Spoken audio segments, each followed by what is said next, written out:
여러분 안녕하십니까? 현실을 직시하는 방송 삼수로그입니다. 오늘은 지구의 심장을 움켜쥔 단어 바로 히토류 이야기를 해보겠습니다.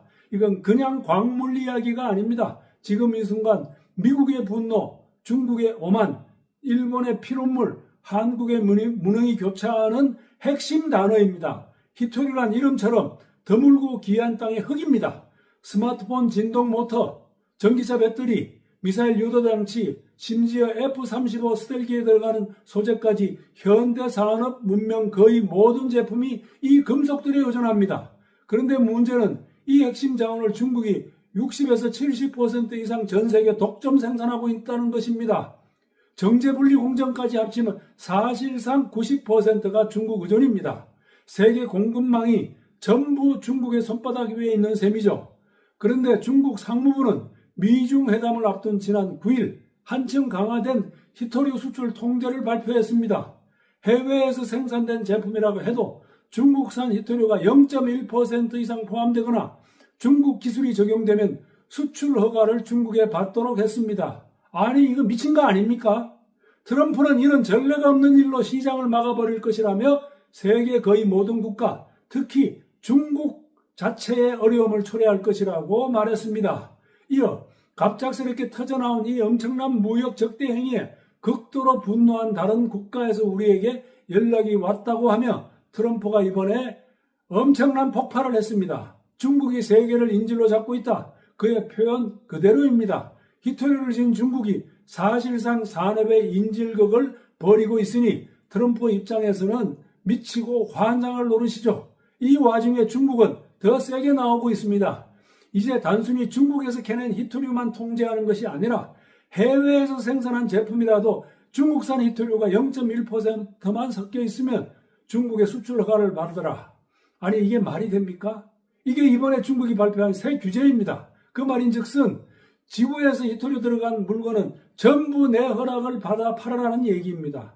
사실상 세계 산업을 특허처럼 장악하겠다는 선언입니다. 트럼프는 즉각 반응했습니다. 이건 무역이 아니라 협박이다. 전 세계를 인질로 사로잡는 걸 용서할 수 없다. 그리고 덧붙였습니다. 중국산 제품에 대한 대규모 관세 인상을 검토하겠다. 한마디로 니들이 히토류로 협박하면 나는 관세로 응징하겠다. 전형적인 트럼프 스타일의 보복 예고입니다. 이걸 보고 외신들이 말합니다. 미중 무역전쟁 시즌2 개봉 임박.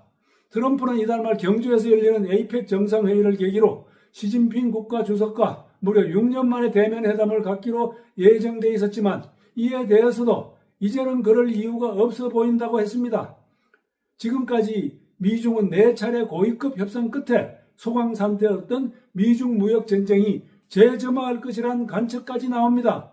미중 회담이 불발되면 에이펙을 외교 빅 이벤트로 밀던 우리 정부의 구상도 닥쳤던 게 지붕 쳐다보는 격이 되는 셈입니다. 그런데 여러분 여기서 묘한 장면이 하나 있습니다. 바로 일본의 조용한 미소입니다. 15년 전 센카쿠 열도 분쟁 기억하시죠? 그때 중국이 일본의 히토류 수준을 끊었습니다. 그 순간 일본은 반쯤 패닉 상태였습니다. 히토류 없으면 하이브리드 자동차도 못 만들고 전자산업도 끝난다. 그때 일본이 택한 길은 눈물의 자립이었습니다. 호주, 인도, 베트남, 카자흐스탄에 히토류 기업에 자금을 쏟아붓고 정부가 직접 히토류 기업을 지원했습니다. 이는 정권이 바뀌어도 이 정책만큼은 절대로 바꾸지 않는다는 원칙을 15년간 유지하고 지원했습니다.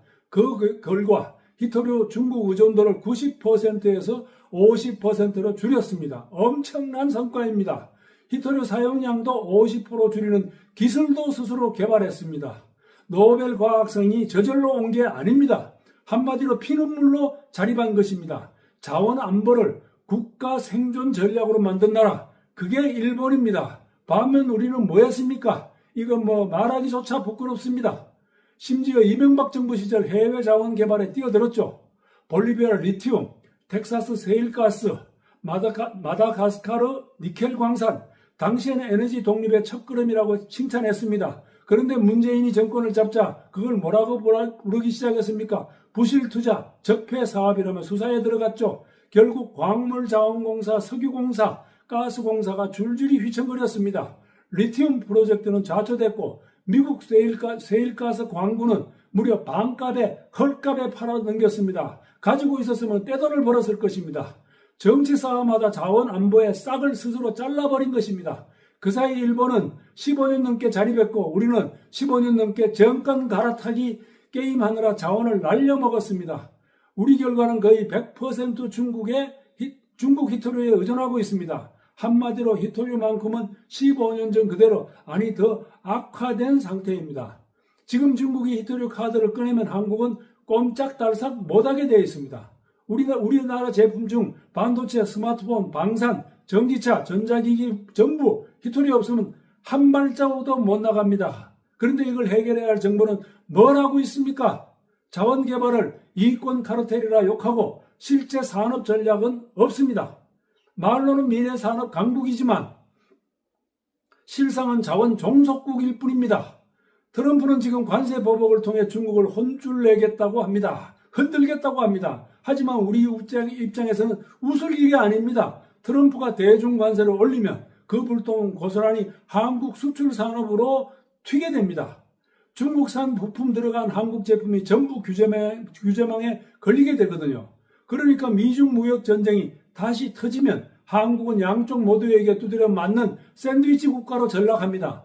이쯤에서 시카고대 존 미어샤이머 교수의 말이 떠오릅니다. 한국은 지정학적으로 폴란드와 함께 세계에서 가장 불리한 나라다. 그 이유는요. 강대국 사이에 끼어 있고 경제는 미국과 중국에, 안보는 미국에 의존하기 때문이죠. 그런데도 지금 한국 정부는 그 어느 때보다 전략 부재 상태입니다. 자원 정책이 정권 따라 춤추고 외교는 눈치만 보고 있습니다. 이러다가 미중 모두에게 신뢰를 잃고 자원기술 안보 세 축이 한꺼번에 흔들리고 무너지게 될 수 있습니다. 이제부터는 정신 차려야 합니다. 정권이 바뀔 때마다 국가의 뿌리를 갈아엎는 나라에는 미래가 없습니다. 부패라는 낙인 뒤에 숨지 말고 자원 외교를 실패로 배우는 산업으로 바꿔야 합니다. 자원 안보는 정치 노름이 아니라 생존의 문제입니다.